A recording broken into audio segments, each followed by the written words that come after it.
All right, folks, this is Steve with Macro and Cheese. My guest today is Brett Scott. Brett has been with us several times before, and believe me, you want to check out everything he's done. But Brett is the author of Cloud Money, which we've discussed here, and he also is the curator, brains behind the Substack Altered States of Monetary Consciousness. I assure you, you want to check out that Substack. It's always opening up ideas that you probably never thought of and maybe should think of given the way society is shifting very quickly before our eyes. Brett, thank you so much for joining me today, sir. I really appreciate it. It's great to be here, Steve. Good to be back. Absolutely.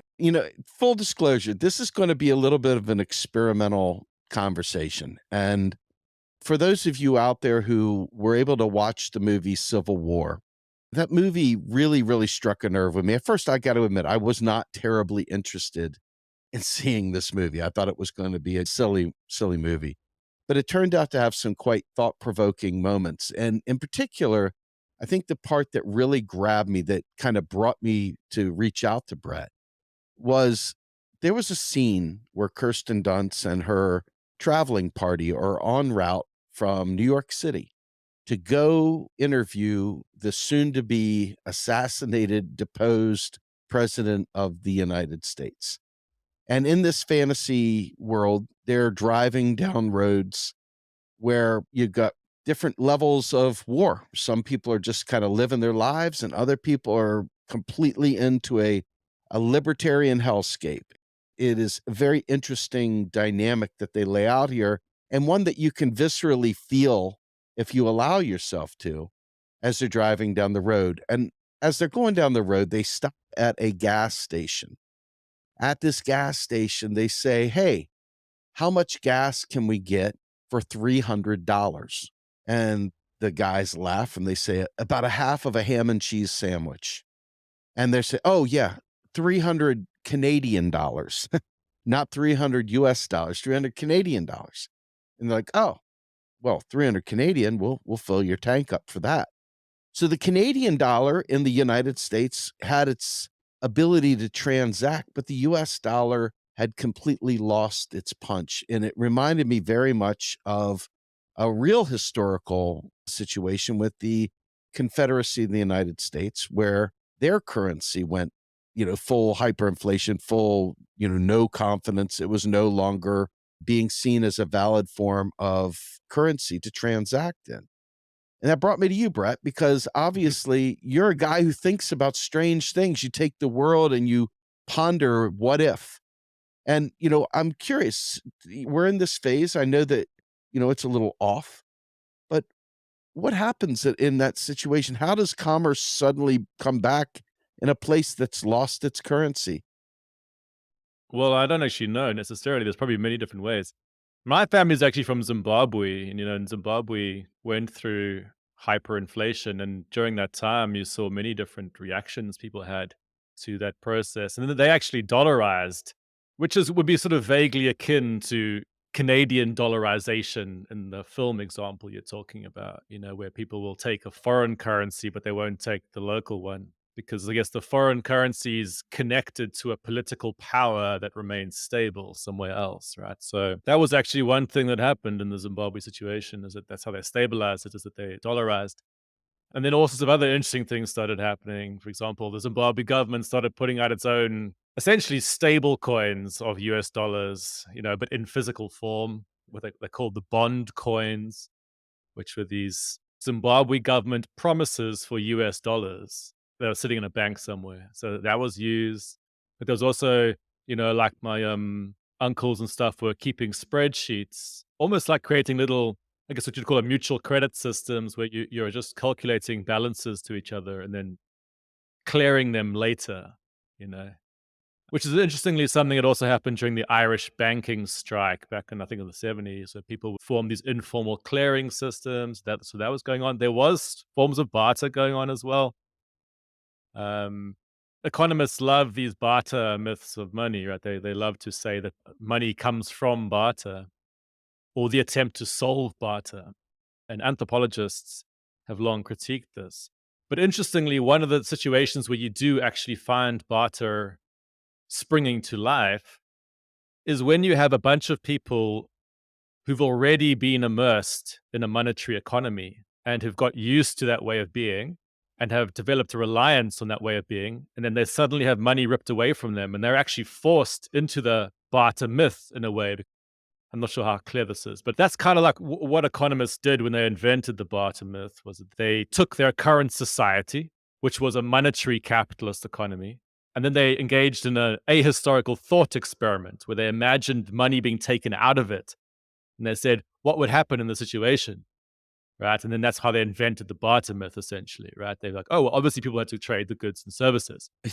So, weirdly enough, when you actually do create that situation, you will create barter, but that's of course not how capitalism develops. Like it's totally ahistorical. So you'll find things like barter occurring in things like prisons, precisely because people in a prison are in a large scale modern monetary capitalist economy, and then they have money taken away from them. Right. So we can explore that more, but in Zimbabwe, you would find some forms of barter occurring among people who are used to monetary exchange.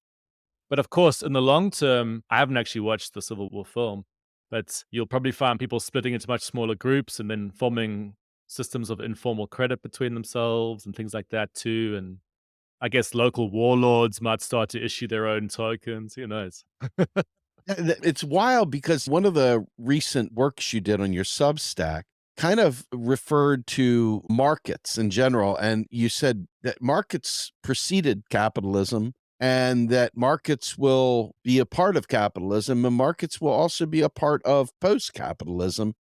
In this particular case, in the kind of scenario we're laying out here, there isn't really a quote unquote capitalism. You've got a bunch of individuals trying to get things they need to survive. And there's no real standard for what something costs. It's like, hey, this is what it's worth to me. What's it worth to you? Am I willing to part with this thing at given whatever it is you're willing to give me for this thing? Is it better for me to hold on to it or should I part with it? And I'm curious, we can even look at Zimbabwe for that matter. How does that first market kind of crop up? How does it become a market? How does it go from individuals transacting into actual markets? What is that process? To be honest, I've never been in ancient times seeing the first markets and these kind of things like gaining power. All right. But obviously, there's probably not a singular way that this happens. I guess one of the things to think about this question around, capitalism and markets is that when you talk about capitalism, often what we're referring to, at least what I'd be referring to, is a situation where a certain type of logic starts to predominate over other types of logic. So a particular logic of exchange starts to come to the fore and starts to dominate over other logics that coexist with it. All right. And this is why you can say you can have markets without capitalism because there's a certain logic to markets, but they might not dominate the society.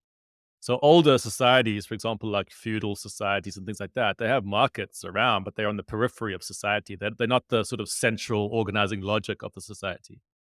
Whereas, hierarchical land ownership and traditional hierarchies might be the sort of central point of the society, and there's markets around the outside. Then when you shift to capitalism, you're talking about the logic of the market moves to the center of the society rather than the periphery. It becomes the dominating logic. Actually, one of the useful frames for people to think about this question comes from David Graeber, who comes from the world of anthropology like me. And David is obviously legendary, but he unfortunately passed away a few years ago. He's legendary for his work on critical economic anthropology and dismantling the Barter and stuff like that. But one of the ways that David would think about an economic system is that there's multiple conflicting moral logics that we always hold at the same time. All right. And recently I've been using a sensory metaphor for this. Like most of us have five senses and we simultaneously have five senses. All right. And you can't really imagine one without the other. All right. And similarly, we all actually have different conflicting or sometimes harmonizing or moral logics in an economy, and they kind of exist simultaneously. So, for example, all of us will have like a side of us that does calculated exchange, but we're also going to have a side of us that looks for humanitarian impulse or a kind of egalitarian impulse simultaneously. So David Graeber, he would split these impulses in an economy. He had three big categories we'd often talk about, which is everyday communism. Right. So everyday communism is a moral principle where if you see somebody who is in much greater need than you, you're going to help them, provided that what they're demanding of you isn't too great and that you have the ability to actually help them, right? So, very good examples of this kind of stuff are like somebody asks you for directions in the streets. Like, you're never going to see this person again. You're not going to get anything back from them, but they're in a situation of need. They're not asking too much from you, and you're in a position to help. So, you just do it. This is how like huge amounts of our economic system works like this, right? People just doing stuff for each other and not expecting anything back. But of course, if the person was asking a lot of me, then of course maybe the situation changes. A different moral logic starts to come into play. So then there's the sort of second big body of moral logic comes as like reciprocity, which is to say, hey, if you're asking a lot of me, or if we're in a sort of equal situation, I can expect some kind of return thing from you, you know. Another example I sometimes use like this is like an airport. You're in an airport, right? And you're in the queue to get into the security. And let's say you've got 2 hours before your flight has to go. And like you're not stressed, you're gonna get through easy. And somebody comes running up behind you and they're really stressed and they're sweating and you can see they were late for their flight and they say, hey, could I please go past? And then and most people in this situation, unless they're total assholes, will say yes. They'll say, okay, fine, I understand. And that's everyday communism, right? That's such this person seeing somebody in need and saying, I'm actually able to help you. Okay, go. Cheers. You're never going to see the person again. You're not going to get anything back from them. All right. If, though, you were also late for your flight and you're also stressed, and then somebody comes up behind you and says, please let me pass, it's a different situation. You're going to say to them now, hey, actually, I'm also late. Why should you go in front of me? Because I'm also late. We're both in the same situation. We're equals. You don't get to just jump past me, right? In that situation, it is possible that the person could try to induce you into doing something by offering you some kind of exchange. They say, oh, I'll compensate you. I'll give you $20 if you let me go past. And that might work, you know? So that's a sort of situation of a reciprocity type situations. But there's also a third big body of situations which are hierarchy based. So, for example, imagine there's a security guard on the side and he's like, hey, both of you step aside for this elderly person who's going past, right? Neither of you gets priority here, and I'm just going to dictate this thing. Hierarchy actually plays out in many ways in an economy. For example, in your civil war situation here, your elites would work on these principles through like things like patronage, for example. So, like patronage in old economies is a hierarchy based system where somebody who has developed power for some reason, whether it comes from like charismatic power or their physical violence they're able to wield or whatever it is, you know. Imagine you're like in Mad Max where there's kind of like depraved sort of like warlord characters who get up to the high point. The thing that happens with people in hierarchy situations is that they start to dispense patronage to their followers, right? They give essentially gifts and they're not really expecting a gift back. It's not an exchange. They're not saying, oh, I'll give you something and you give something to me. It's actually a way of holding political power. It's a patronage system. You distribute largesse to your followers, but you can also demand things of them at certain points without them having no recourse. So this is like what kings used to do. They'd be like, you know, give me tribute. But then they could also like grant you things at will, right? These are like hierarchy based systems. Or in a modern capitalism, that would be, you know, like Bill Gates takes his employees out for dinner and he says, oh, this is on me, right? Nobody in that situation is like, oh, I have to pay Bill Gates back, Mm. offer him a dinner now, right? Because it's like, oh, this is a person in a situation of hierarchy patronage, essentially. So these like working with these different bodies of moral logics becomes interesting when you're thinking about different economies, because capitalist economies, they tend to accentuate certain parts of that. So the ideology of capitalism always says it's reciprocity. So it'll say, oh, it's all based on equal exchange. But in reality, all these sort of hierarchy principles start bleeding into that. There's massive unequal distributions of power, but you'll find these interesting hybrids going on in a capitalist economy.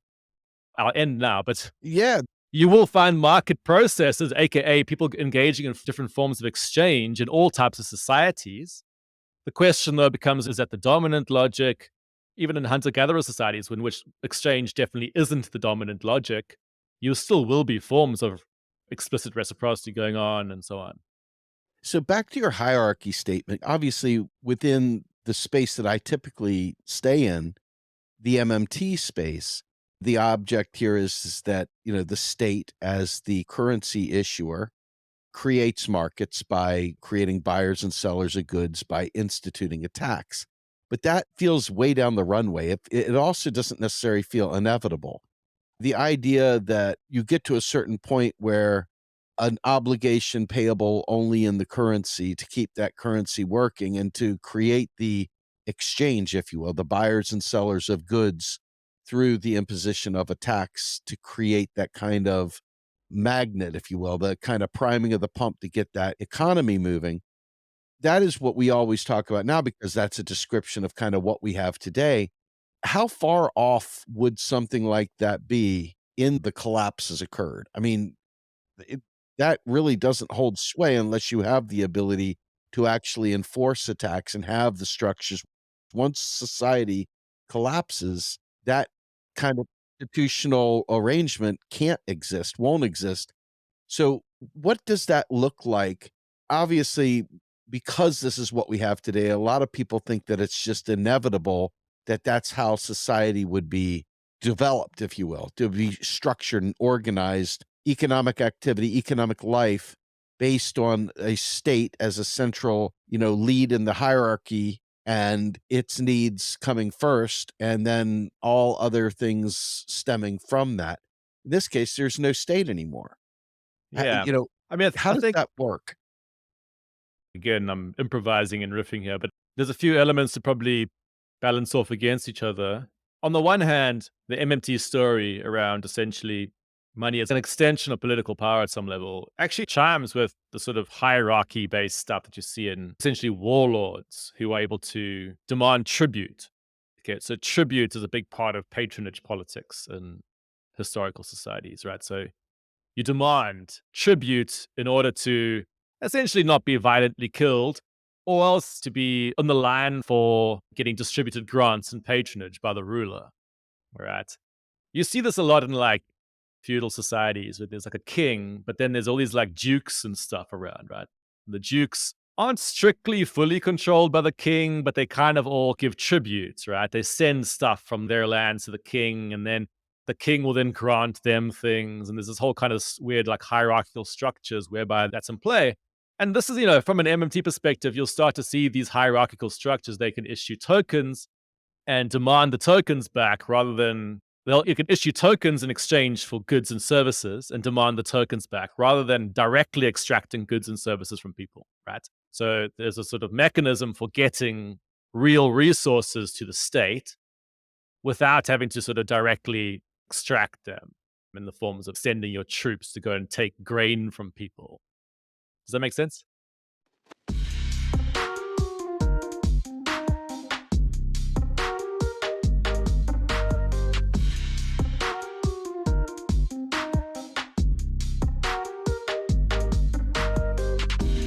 Yeah, absolutely. Yes. So I guess in your micro sense, the way you were talking previously, these small little warlord factions, small little communities, interest groups, localities, whatever, maybe they begin doing something along this line? Yeah, so like, if you're looking at early money systems and quote unquote early civilizations is what old historians would call this, which is essentially talking about 6,000 or so years ago, which is actually a tiny section of human history, but it's the most focused upon one. You start to get, settled states and agriculture and all this kind of stuff. And that's where you find essentially large scale surpluses emerging in the society, which enables elites to exist, right? Where you can have quote unquote a leisure class, a bunch of people who just do administration and stuff like that without actually doing much work. And so this is where you start to find the MMT story around state structures that start to underpin money systems, right? And writing is associated with this. But you also got to look at energy systems. Like one of the things that scales systems up is new energy, right? So vast modern capitalist economies can get so huge because they've got huge energy sources, right? Whereas old hunter-gatherer societies don't have big energy sources. So the interesting question with your sort of civil war example will be that actually you'll have the collapse of a state, but you won't necessarily have the total collapse of the energy sources. People will still have access to certain forms of energy sources. They'll still know about technologies of various sorts. So there'll still be the building blocks of large scale society sitting around, but you'll have the political structures imploded in some kind of way, right? Which is slightly a different situation to old states where they didn't have access to fossil fuel energy and they didn't have access to like telecommunications and things like that. So the Civil War example is quite an interesting one to think about because you got a kind of a hybrid between a sort of old pre-feudal system, but it's very futuristic or modern because it'll have all these fossil fuel energy and stuff as well. It becomes an interesting question as to could you start a political organization that quite quickly reestablishes itself in that situation? I actually haven't watched Civil War. I guess I should have watched the film. I don't actually know what the state of the society's infrastructure is and their like energy sources and all that kind of thing. Maybe you can tell They've me. got all the same things that you expect today. It's almost as if it happened now. And so you figure, yeah, those things are there. They're just strewn with dead bodies, of course, manning them, if you will. And there's a lot of death and destruction. And there's a lot of people that are in like football stadiums. They're all packed on the ground in tents, or What's been the cause of the death exactly? rogue people coming through with weapons and just killing people randomly. In fact, there's one guy, if you remember, did you see Breaking Bad? I've seen parts of it. There was one guy in there that became the crazy guy, and he would kidnap them and he would keep them. It was almost like Buffalo Bill from Silence of the Lambs. He was just a lunatic.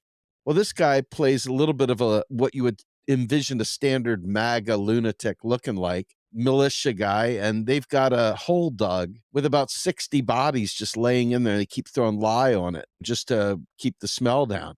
And this group comes up there and they're like, "Oh my God." And they ask, "Where are you from?" He goes, "We're Americans." He says, "Yeah, that I hear you, you're Americans, but what kind of Americans?" And the one guy says, "Well, I'm from Arizona or something." Like, "Oh, okay. And you?" "I'm from Colorado." "Oh, okay. And you?" He goes, "Ch-ch-ch-ch-ch-ch." He goes, "Ch-ch-ch-ch what?" He goes, "China." And he goes, "Oh," and he blows him away, just kills him right there on the spot. Doesn't even no more talk. Right. The dystopian imagination, at least in my experience of like Mad Max, is kind of it's a massive genre, and I guess it springs out of a modern anxiety around the fact that people at some level realize that society is quite precarious because we depend on so much stuff. Right. So we have incredibly high dependency on infrastructure and energy and these things. And if those go down, you find yourself with a society that is dependent on something it no longer has, right? And I suppose that's where all the fascination and imagination of like collapse comes from. Incidentally, we could discuss this proper dystopia, but if you look at things like the Black Death in Europe and stuff, these are actually sometimes tragic events with huge amounts of people get killed, but they sometimes lead to these like economic booms because suddenly the labor force is so much smaller, right? So like workers can suddenly extract a lot more. They get displaced from the land, for example, but they can end up actually commanding much higher wages because there's fewer of them, right? So there's a whole bunch of economic historians who look at stuff like the Black Death and things like that. But it would be an interesting question in the sort of long term with the Civil War scenario here, where that sort of chaos and violence that continues, or there's some kind of stabilization occurs and people actually discover that they have access to a bunch of technology and stuff, but there's far fewer of them. And so actually they can have quite abundant lives potentially, right? Again, I haven't watched the film, so I don't actually know if that's the case. But that would be a hypothetical possibility that you actually have weirdly some kind of boom that occurs after. I guess from an MMT perspective, MMT often focuses on how much productive capacity is there and how much is it being used, right? The real resources in the economy. So it's true that your human population gets destroyed. That reduces your real resources and your actual capacity in your economy. But on the other hand, there might be a bunch of unused things that could be reactivated, or perhaps agricultural land lays fallow for a bunch of time and then suddenly can actually be used again and so on. So it'd be kind of an interesting scenario for a reblossoming of new types of economies. Yeah. I should probably watch this film, shouldn't I? You really should. I promise you, you're not going to sit there and put it up for awards necessarily. But if you're watching it to think, Sorry, I was going to ask, what's the rest of the world doing at this time while America's so collapsing? exactly. So you've got the Western forces, which are made up of California and Texas. So they have created a de facto governments and they are functioning just like what you would envision the US empire behaving like. They've got warplanes, they've got a full-blown military coming through and wiping out the existing order. So in a sense, there is an opportunity for rebirth right there in this case with these Western forces, rebuilding it in their image, whatever that, would look like. They never get that far because really all it does is get to the point where they get to the president. And they want to say, why did you use nuclear weapons on your own people?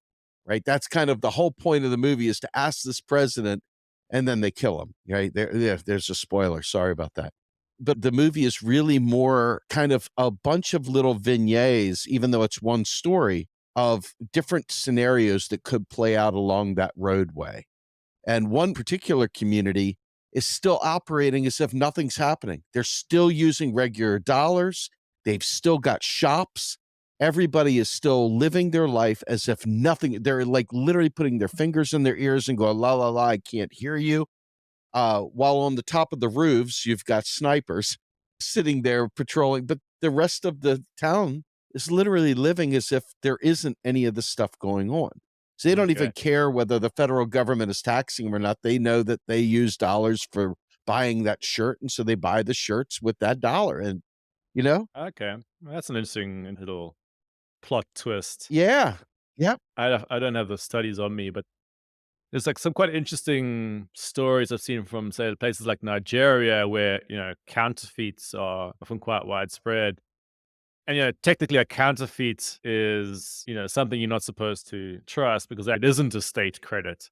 It's a parasitic token that's mimicking a state credit, right? So again, in the MMT framework, it's not going to be redeemed. It's not going to be pulled back by a state for taxation, right? It's not going to be able to free you from your existential debt to the political authority.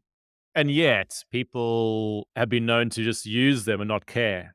To say, well, in the day-to-day life, we don't actually necessarily mind because we already have this economic interdependency. Quite interesting to think about with like large-scale money systems. I sometimes think about them with a vertical and a horizontal dimension. If you see if I can explain this without confusing people. So the vertical dimension of a large-scale money system is the issuers, right? I often imagine like a state and also the commercial banking sector. Imagine them on a vertical axis, like pushing money down, right, and sucking it back up again. And that's the logic of a money issuer, is they kind of push it out and pull it back, push it out, pull it back, right? But on the ground, on the horizontal dimension, is human beings who are interdependent, all right? Like we rely upon each other to get goods and services from each other, right? And we're often passing around those vertically distributed tokens horizontally between ourselves. So, for example, if you imagine a state pushes out money and you end up with it, but you pass it to me, and then I pass it back to the state. That was like a vertical issuance, then a horizontal transfer, and then a vertical redemption back upwards. All right. And that's often happening in monetary systems. You have these different types of payments that are going in different directions. But often when you speak to people and you ask them to imagine money, they can only picture the horizontal dimension. If you ever go to a person and you say to them, explain to me how money works, they'll very, very frequently use these horizontal descriptions. They'll say things like, oh, the reason why it works is that because the shopkeeper will accept it from me and they know that I will accept it from them. So they have this sort of like, I don't want to be disparaging, but a kind of folk narrative that somehow we've all collectively agreed to somehow horizontally use these between each other, and we've sort of like fantasized that this object is a fictitious substance of value, and that's why it works, right? So most people, when they're giving these kind of folk narratives of money, don't think about the issuance layer or the vertical part of it, right? But weirdly, it is hypothetically possible that actually, if your structures of interdependence between people are strong enough at that horizontal dimension, they actually can sometimes forget about the issuers. So, as is the case with the counterfeiters in Nigeria, people could actually pass them around. Like, I know it's a counterfeit, but like, who cares? I still depend upon getting stuff, and so some of those horizontal dynamics start to occur there. But you could also imagine in your Civil War example here, perhaps people are like, we seem to be aware that the government is collapsing or has collapsed, but we're still going to go through the pretenses of using its tokens in normal interdependent commerce between ourselves. I don't know if that actually resonates with what actually happens in the film, seeing though I haven't seen it. But you know what, though? It doesn't matter because the film is just our fodder as a means of laying this out, you know? It's a very interesting question, actually, using films, especially science fiction films, to see how they treat the question of money, because often they don't really have an account for how it works in films. This is especially the case in science fiction because you'll find these like intergalactic credits and things like that that they have. And there's never any explanation of like who issues these credits, why do people use them. Star Wars has this kind of stuff, and this. Battlefield Earth did a great job of it. I mean, I don't know, did you read Battlefield Earth? Isaac Asimov, Battlefield Earth? I haven't actually, but I definitely know So about it. there's a piece, the character's name is Johnny Goodboy Tyler, and he becomes a slave for these aliens that come in and basically take over these planets, of course, steal all their natural resources and then go off and leave and go to the next planet kind of thing. Well, Johnny Goodboy Tyler led a revolution against these aliens. And as they're reconstituting society, it goes through the entire process of how basically, I could almost feel the libertarian card coming out because I felt the gold standard erupting and I felt all the standard sound money things coming out. But I didn't know that at that time. At that time, that was perfectly fine for me. And I was like, yeah, okay, cool. Yeah, But as I'm thinking about it now, there are attempts to do this. And I guess to some degree, I'm thinking about it as well, because in your Substack, you talk about money as life, life as money and this kind of economic life. well, not necessarily money is life, but sorry, Karen. No, no, the economics is life, or however you're framing that. I don't have it in front of me. So I'm just trying to go top of mind. But when you think about it like that, what I found fascinating was all the different relationships that had nothing to do with exchanging a piece of paper or a coin. There were all these other relationships that have to be accounted for as part of this dynamic. Sure, yeah, yeah. And, as you're rebuilding a society or as you're going through something like this, all those synapses, if you will, in this neural system, maybe some of them are still connected. Maybe some of them aren't connected. Maybe you have to reattach them. Maybe you have new ones you're going to attach to. Sure, yeah. It's an opportunity for looking at the chalkboard as a clean slate, or maybe just how would you rebuild that? And I think there's a pretty long reaching history that shows where there's a void in power, there's always someone that comes in to fill that void. So there's going to be power dynamics as people that have that gene in them that push them to want more and so forth. There'll be natural leaders that erupt and so forth. But how does that play in? Yeah. I think the way to start thinking about a question like that is to just go back to very basics, right? Because this is what economic anthropology is good at. What's the foundation of every economy ever, regardless of its form? They often have the same foundations, right? You have essentially interdependent human beings drawing from the earth. I mean, that's pretty much it, right? That's what an economy is.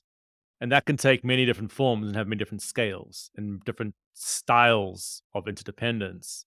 But the basic anchoring reality is that what we call an economy is basically a bunch of people who are linked together, who can't survive without each other, and who will collectively engage in some form of collaboration, which doesn't necessarily have to feel collaborative, right? But to collectively provision for themselves.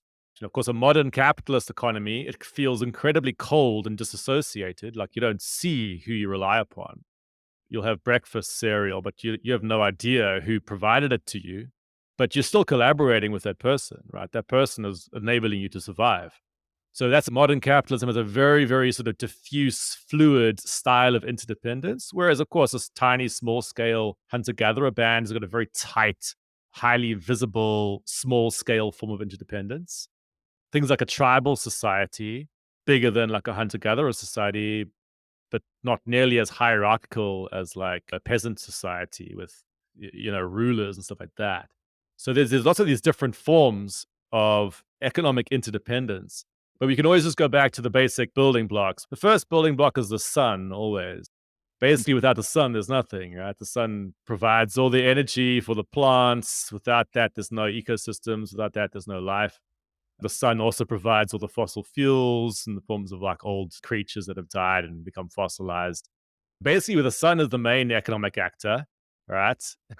And then everything else is subsystems of that. So essentially, this question is not only about imagining a collapsed society, but you could also use this thinking to imagine, like, okay, right now, if I wanted to build a different type of economy, what would I have to do? Right? Yes. You'd have to re-engineer like the scale and the style of relations between people, and like the relationship to the resources or the ecological systems that you are engaging with, right? And there's not necessarily any single hard boundary between different systems. Our actual economic system is a bunch of like, we call it capitalism, but there's a bunch of sort of subsystems going on there, and those subsystems can have different dynamics and so on, and they all connect it up. So this is really the question. I'm guessing in a post-collapse society, at least in the immediate interim situation, you'll have lots of fear, probably very disrupted networks and things. So those types of warlord characters, a sort of like quintessential Mad Max kind of character, who's this person who can use fear and violence to essentially gain some kind of order. They're very prevalent in our imaginations. Whether those characters would prevail or continue really depends, right? At some point, they also depend upon a bunch of people below them, like keeping them together, right? Um, Mhm. and those people can start to rebel. They can chuck them out at some point. So, what would be actually a very interesting thing to study for this is actually like gangs, how gangs work, because gangs essentially are parallel economies or parallel states in many places. And they often have slightly different systems of going on. They're using patronage, they're using all sorts of stuff to like keep themselves afloat. So I imagine there'd be lots of that dynamic. But no gang leader can be too violent because actually at some point they alienate too many people, right? They have to sort of selectively use violence to keep enough of a psychological edge over people.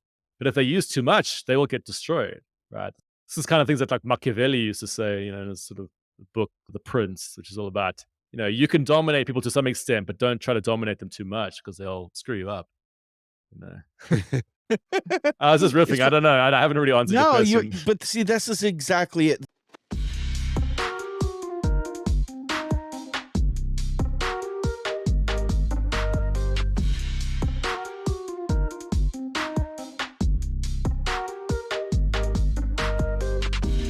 Like, there is a bit of a romantic idea of taking down the state and then, rebuilding it in your image. And I think there's a huge delta there that people just don't look at. It's more of a figment of their imagination. And with the way things are, I mean, my God, for the last year, we've witnessed in live form the real world genocide of the Palestinian people. We've literally Yeah. watched it happen on TikTok and everywhere around. And for me, I'm 55. It's the worst thing I've ever seen in my 55 years on the planet.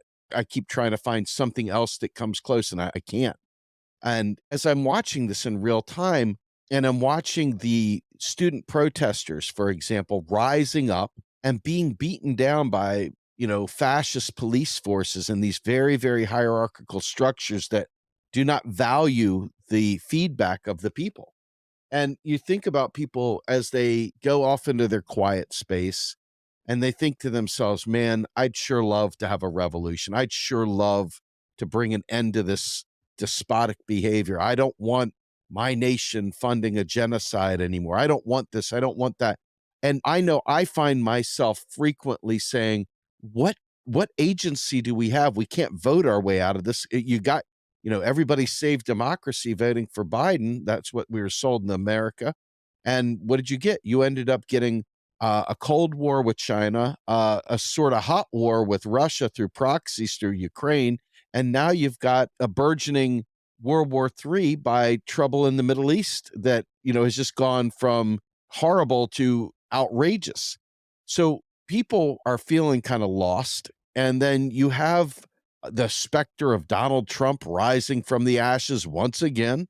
And so there's a lot of fear in general, and people are panicking, some of it rightfully and some of it absurdly. But nevertheless, people have a lot of fear that things are breaking down. Sure, yeah. I mean, you watch the multipolarity that is occurring right now with the rise of the BRICS, and to what degree that is an actual challenge of US hegemony is, we can debate that all week long. But the reality is that people are seeing this and things are changing and they're fearful. And most of their fears are, they're just fears.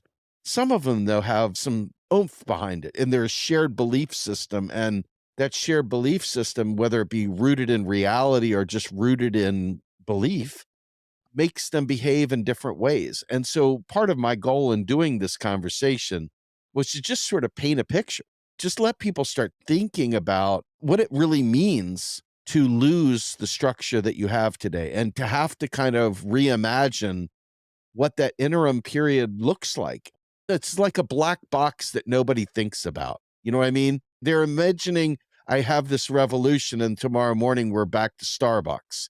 You know what I mean? Like, I don't think Yeah, that of they course. understand. That's a very common thing, though, in alternative economy imaginations is wanting the outcomes of capitalism without its structures, right? So, Mhm. so that's a very common thing. People say, "Oh, well, we can have this take down hierarchical state power, but we still want like goods and services." Actually, look, weirdly, conservative libertarians are the most notorious for this, right? They're like, "Oh, we still want all this nice stuff, but we don't want any state authority." And it's like, well, you do realize that global capitalism is totally underpinned by state structures, right? Um, Absolutely. so they have these sort of fantasies about that sort of decoupling of large scale capitalist markets from large scale states. And they don't want to actually bite the bullet and say what would actually happen. Although occasionally you do find sort of really ideologically kind of hardcore types of libertarians who are prepared to accept the consequences, right? I had this hilarious interaction a couple of years ago at a music festival and got into this debate with this like really hardcore libertarian. And she had moved to Mexico, to the ganglands, because she liked the fact that there was a competing state. She liked the fact that there were warlords challenging the power of the state to try to create their own state. Because essentially that's what the gangs are, right? They're a parallel state. And they actually often have more authority than the states. So this is essentially what's going on in the situations is that, you have these competing forces. And she actually had gone to like Mexico. She had sort of romanticized like living in the ganglands. And I was like, okay, well, I sort of semi respect this kind of, at least you're prepared to accept the consequences of your belief system, right? This is a bit of a tangent right now, but it's a very, very interesting scenario going on right now with El Salvador because El Salvador, of course, still is kind of touted by all the Bitcoiners as being their paradise because the president there endorses Bitcoin. But one of the most fascinating things and disturbing things and, well, contradictory things the president has done, he's done a massive crackdown on the gangs in El Salvador, right? And if you want to analyze what's happening there, is that you have two warlords essentially who are fighting, right? So the big issue in lots of Latin America, especially because of like the war on drugs and the US market, is essentially the drug gangs got so powerful that they have become a parallel state. They're a competing state. So you have two states in the same place trying to compete with each other. Mm. In the case of El Salvador, basically Bukele was like, okay, we're going to have one state from now on rather than two states.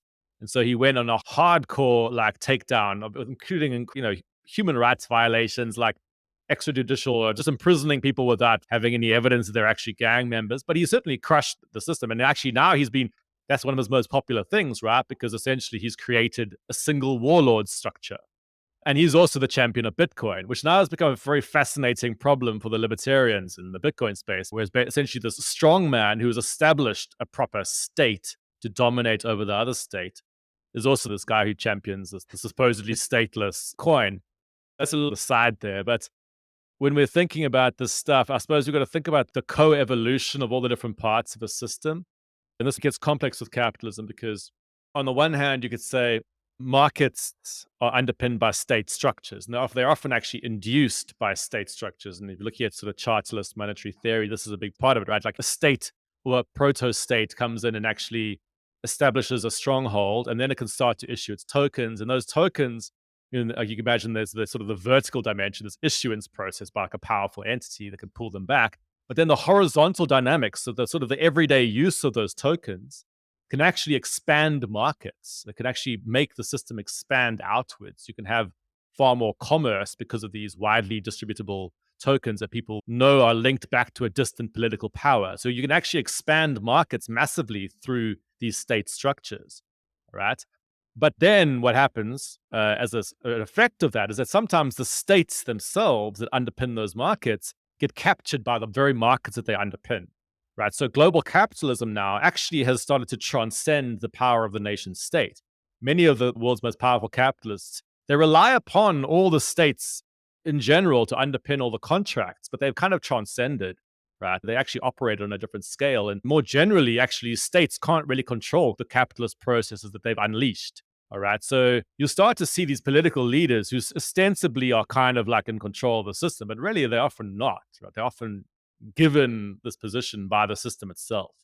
Right. Indeed. So this becomes an interesting dynamic, which is like, okay, fine, you imagine, you fantasize about toppling this leader, and somehow that's going to make the system change.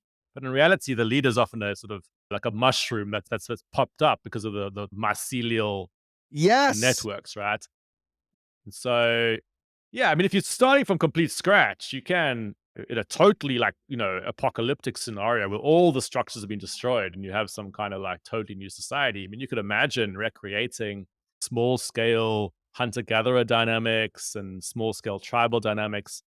But if you're sitting in either the ruins of that system or you're within it still, a lot of people in alternative economy circles, and I know when I say alternative economy circles, I have a particular meaning, which is people who sort of fantasize about breaking out of capitalism and living in a different type of society, right? So Right. there's different branches of that. But often what they do is they imagine a scenario where they're not in capitalism and they're like, well, let's think about this as if we were starting from scratch in a way. But that's a very unrealistic way of thinking about it because you're not separate from capitalism. So when you're thinking about building an alternative economy, you have to be seeing yourself as a subsystem of a much broader system. And you're trying to form certain types of internal autonomy, but you're not really autonomous from the mainstream system.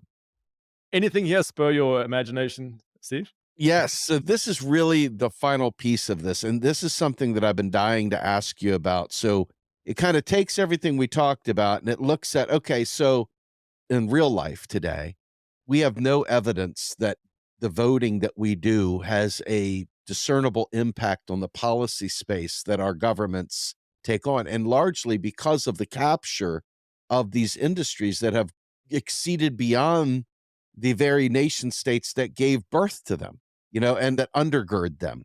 You're looking like, well, how the hell do I have agency in the system?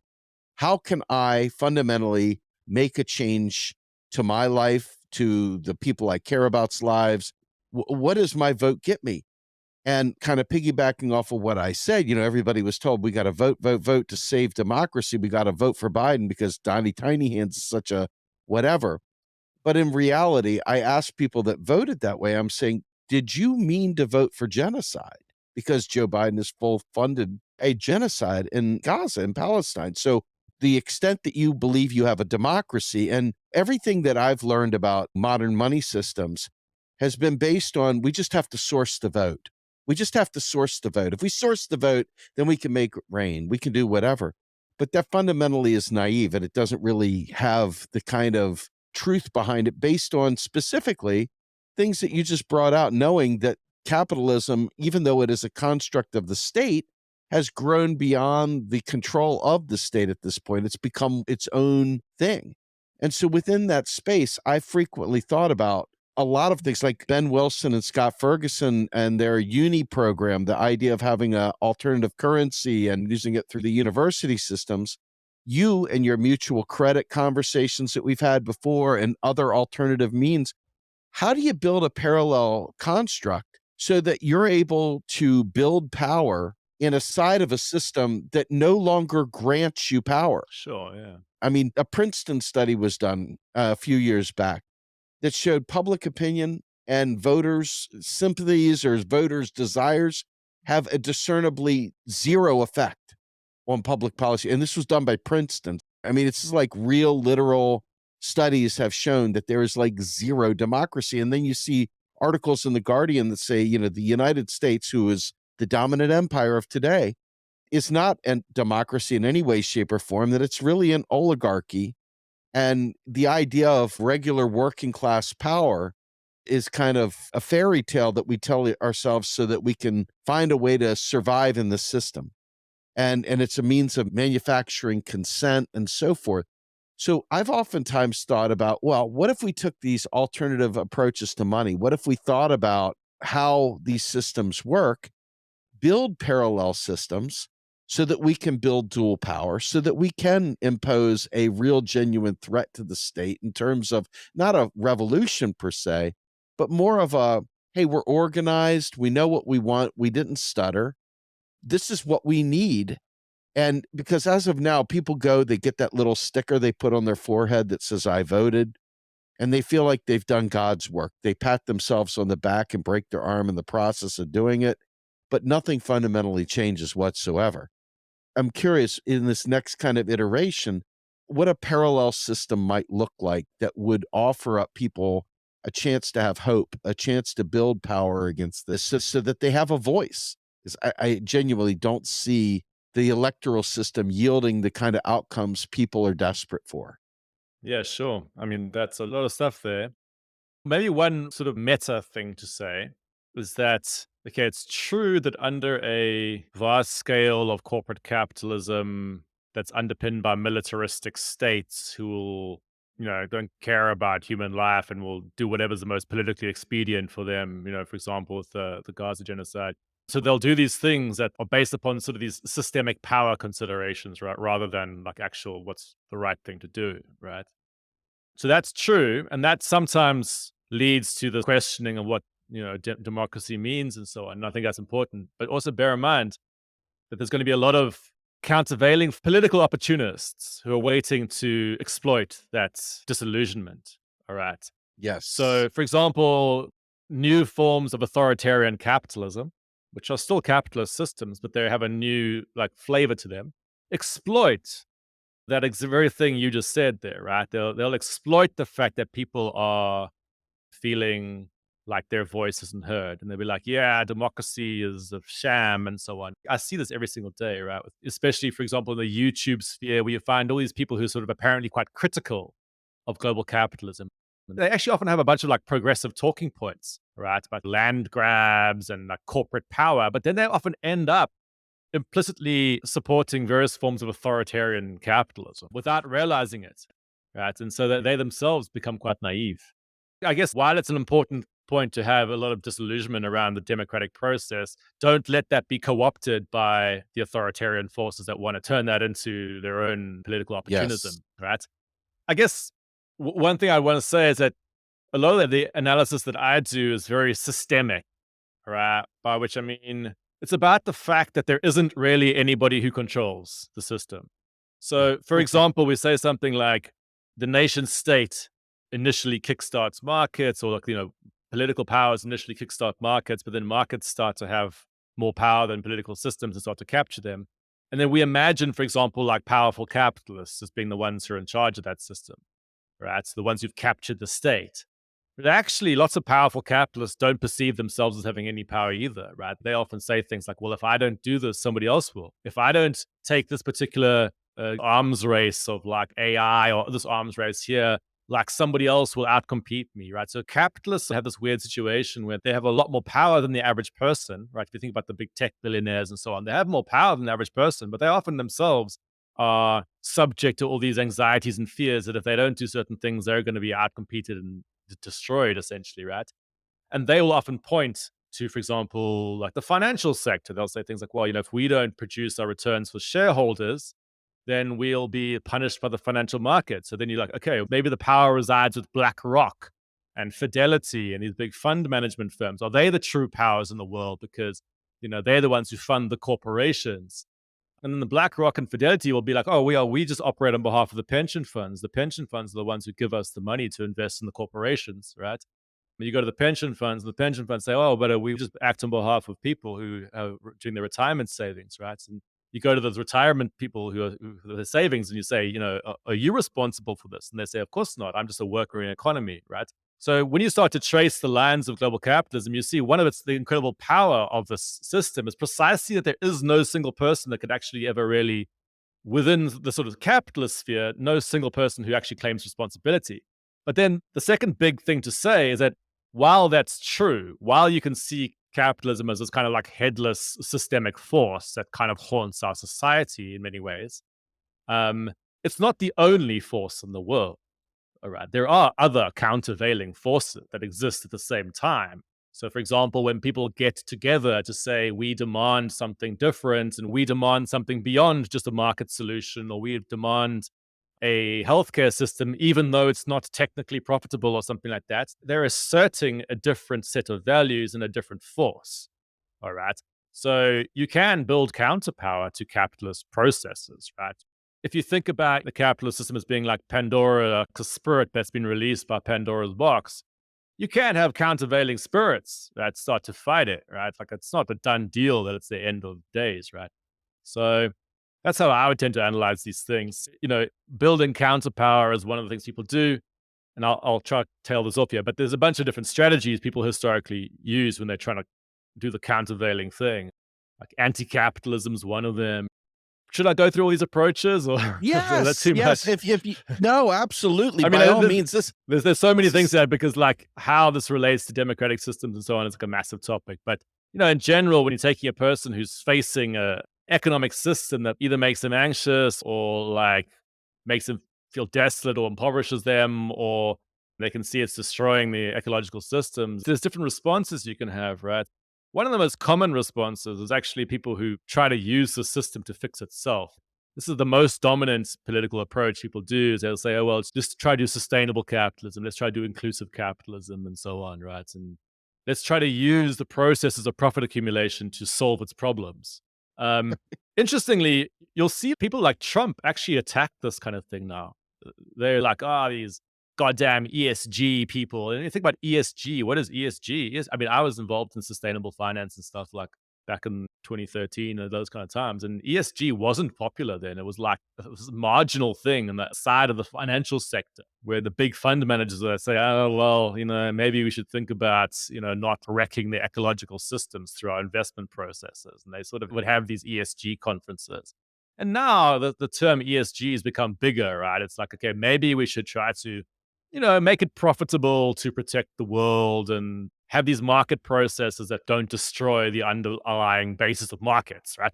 So that's the ESG world. But people like Trump actually, part of their whole thing is like mobilizing their base against the sort of paternalistic forces of the ESG elites. So that's like an interesting thing that's going on within that paradigm. And that paradigm is basically like people who want to use capitalism to fix itself. That's that kind of thing, right? Then you have historically, of course, like anti-capitalism, which is just, screw the system. And weirdly, in like left-wing circles, you'll find two actually completely opposite versions of that, which is you have the people who want to pull away back from capitalism. So they say, put it back in its box, like constrain it and stuff, right? And then you have the accelerationists who are like massively accelerated, so it like destroys itself. And those are two like, left-wing traditions of anti-capitalism. And then, things like MMT will be, it's sort of this more kind of managerial approach, which is to say, hey, we have the power to steer the system. The system is underpinned by nation states, and actually we can use nation state power to get better outcomes in the system, right? And that's often what the MMT community is doing. And sometimes MMT does actually seek into the more kind of radical anti-capitalist approaches. There's definitely, you'll find Marxists who are in the MMT world as well, but not always, right? yeah, And then in the kind of like the alternative economy world with alternative currencies and things, you often find people with have slightly more kind of like these anarchisty ideas of like, well, you're not going to change the system, but try to like build out small alternatives on the side or create like little counterpowers that will sort of balance it out to create resilience. And of course, you'll have things like the crypto world where they fantasize these entirely separate systems, albeit in the crypto world, they're totally linked into the mainstream system. They love the fantasy of the debt.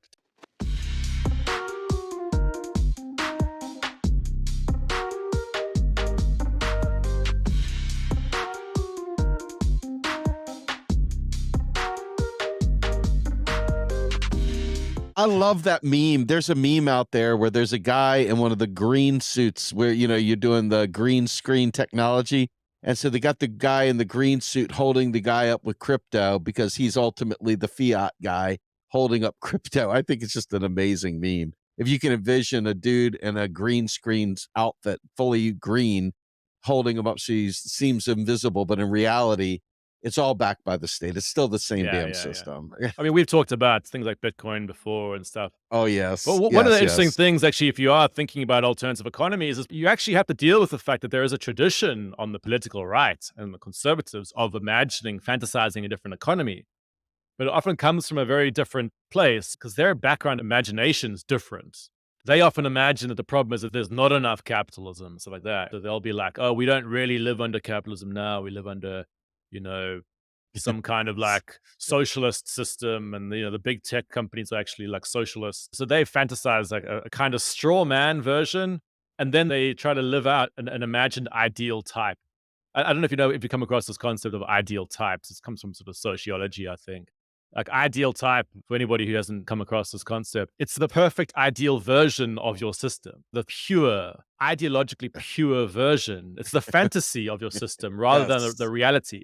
Then there's the actually existing system, right? So the ideal type of capitalism in libertarian communities is that they imagine it's this sort of flat system of equal exchange and everyone's voluntary and they walk around and they engage in mutual contract and everyone benefits from this process. And this is the ideal type, right? So when they see the fact that, for example, giant corporations dominate the actual system, they fantasize that they say, well, that's not really capitalism, right?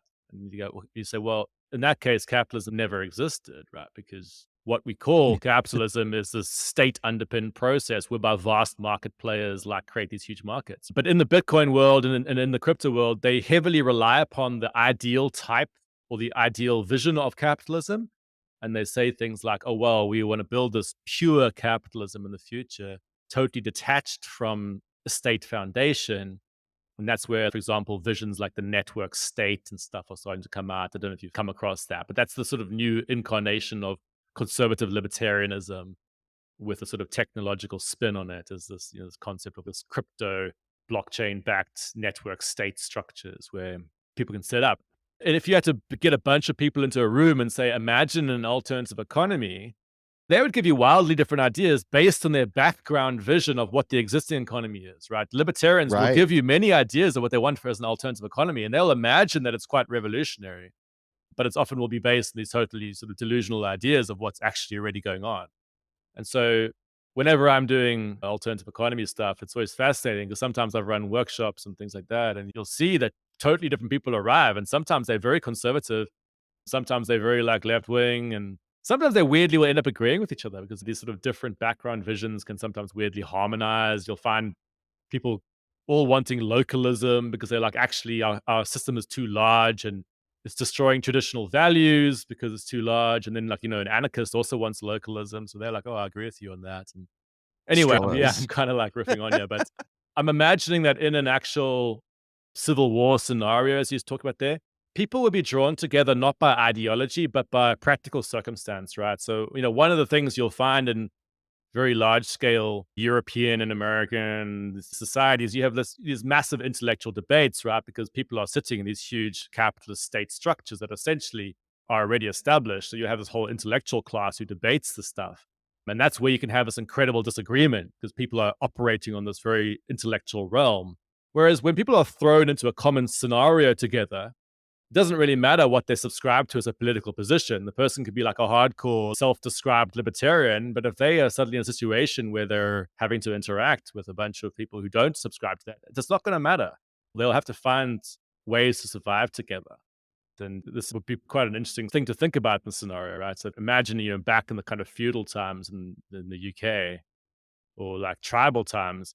People aren't sitting around having like ideological debates about the nature of the economy. They're just like, we're in a particular practical situation and we have to survive.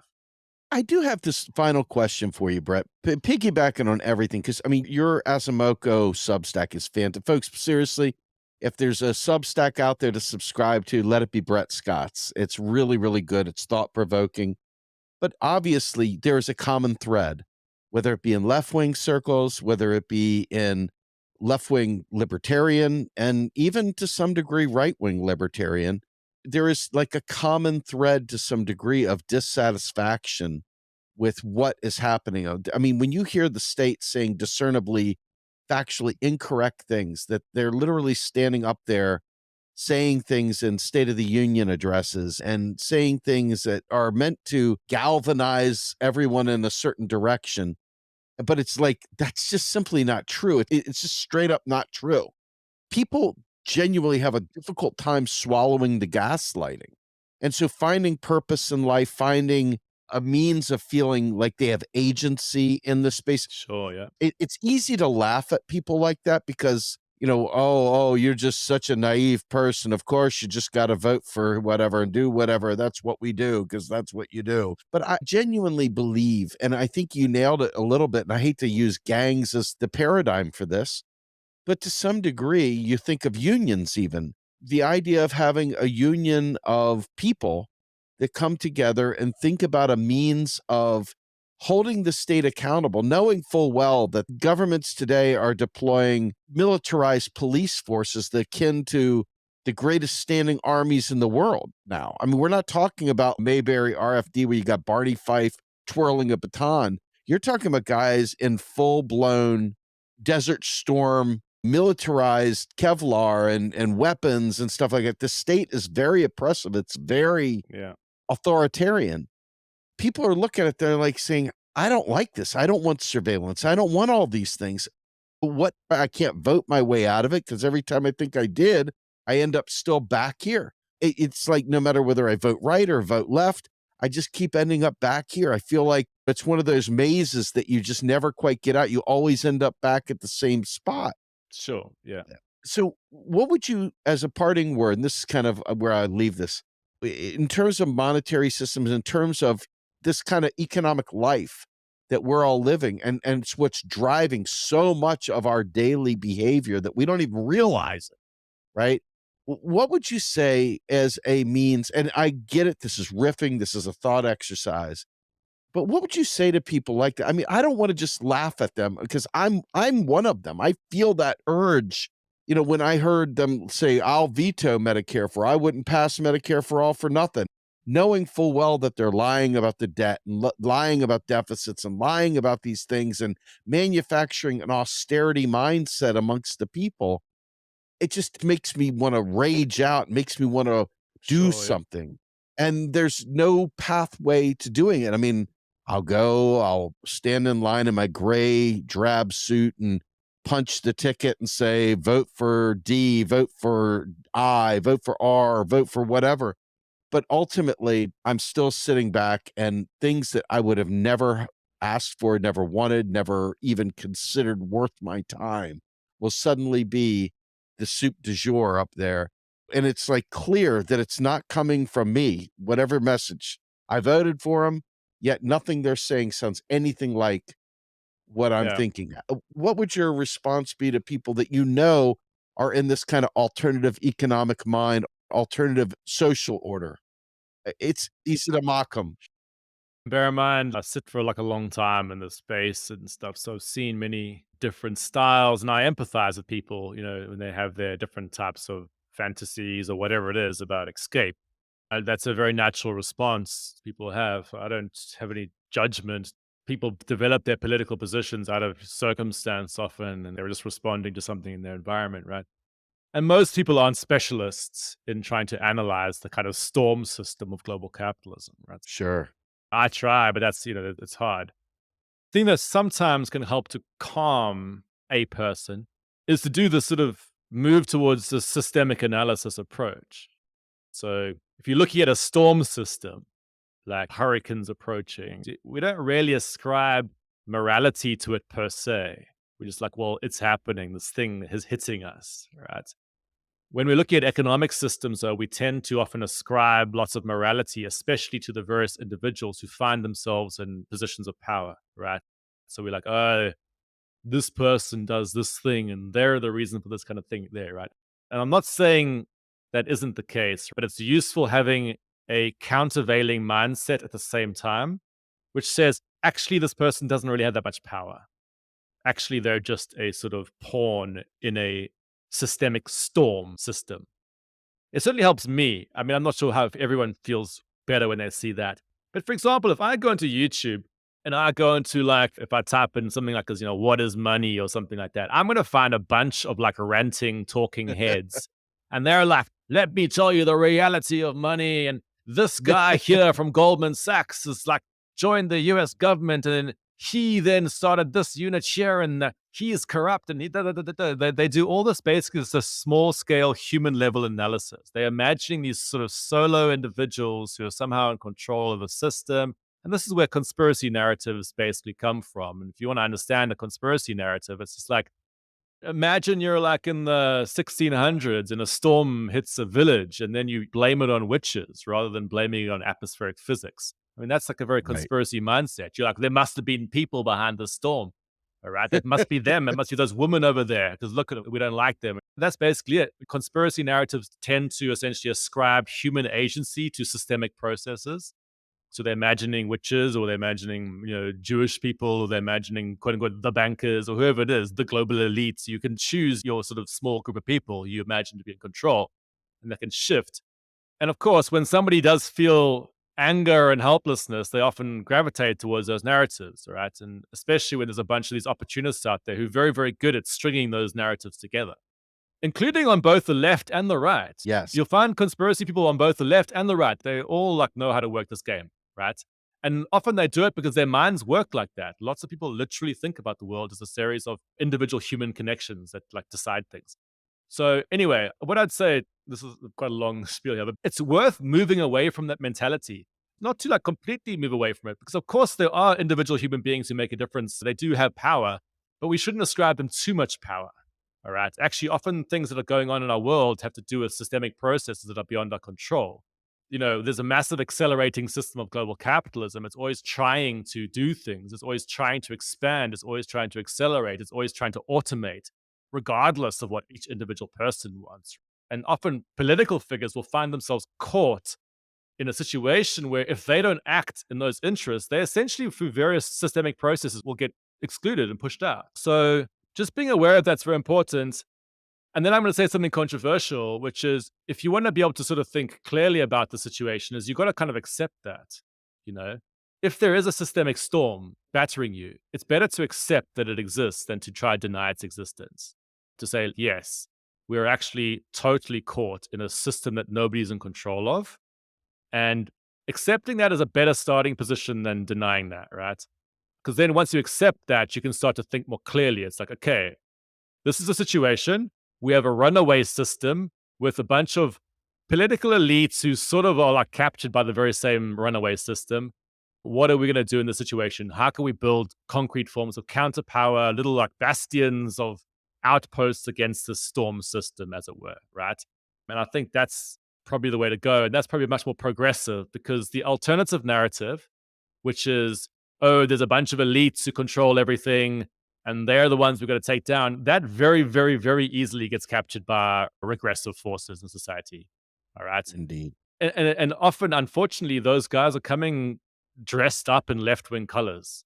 They're like, oh, it's the global capitalists. I increasingly see a lot of very reactionary, regressive left-winger sort of personalities emerging who specialize in whipping up these fears and spinning these narratives about these types of like human forces that are destroying your life.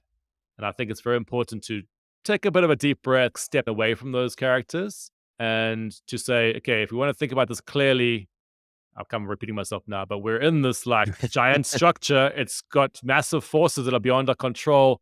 Let's start to build some like counterpower. And actually, MMT isn't actually one of those types of attempts, right? You have people who are saying the systemic forces are towards things like austerity in various ways or like cutting funding to here. We're going to act against that and do something different, right? So I don't have all the answers to That this. was great, man. I look for real for folks that don't understand. Normally, we go into these conversations and there's a much more concrete pathway to the end. In this case, though, I didn't want to have a concrete path. I wanted to walk in the door accepting whatever came out and really being able to look behind the curtain and kind of ponder and think without some fear of being laughed at or ridiculed and just sort of ask some weird questions, some tough questions, and think about it with somebody such as yourself who has got that anthropological view and look at where the frozen caveman came from, so to speak, and kind of look at it today. And you know what? I got exactly what I was hoping for. You really took us down a number of paths, and they were all paths that are worthy of more consideration, more conversation. And I really kind of like the way you brought it back to this is a runaway train. It's not necessarily led by this guy with a long nose and long pointy fingers and so forth, that it has kind of exceeded that place. It's beyond the individual, it's the system, it's a systems approach that you need to review and think about to really understand the world you're living in. And so I think this was fantastic. I know that you feel Yeah, like you were riffing, but your that was riffing fun. I is just freaking amazing. Well, good. I'm glad. yeah. I was so worried you'd be like, "What the hell?" But this is good for me. I really appreciate it. Thank you so much for the time, Brett. Yeah, cool. Thanks for the thought experiments and stuff. It was great. Yeah. What the hell? It's a little different, right? Tell everybody where we can find more of your work. My Substack is Asamoco. The website for that is, www.asomo.co. Or else you could just find me like Brett Scott. You can type it and you'll get my stuff. And that's where most of my stuff you'll find now. Maybe I'll have some new books coming out. My last book was Cloud Money. Loved it. Yeah, I'm kind of not really using Twitter or X that much anymore. I used to be quite like on there. I am on there. You can find me on there, but I'm redirecting my energies more towards the Substack space because it's a better quality of conversation I tend to find there. Agreed. So yeah, that's where I'm kind of directing people right now. Awesome. So we're on Substack too, folks, by the way, Real Progressive Substack.com. And our Macro and Cheese podcast is there. So you can go there on Saturday mornings, which is where this podcast will live when we release it. By all means, check it out. It's on all your favorite podcasting platforms. Brett Scott, thank you so much once again for joining me today. Appreciate it. Yeah, thanks so much. It was great. Absolutely. All right, folks. My name's Steve Grum. I'm a host of Macro and Cheese with the nonprofit Real Progressives.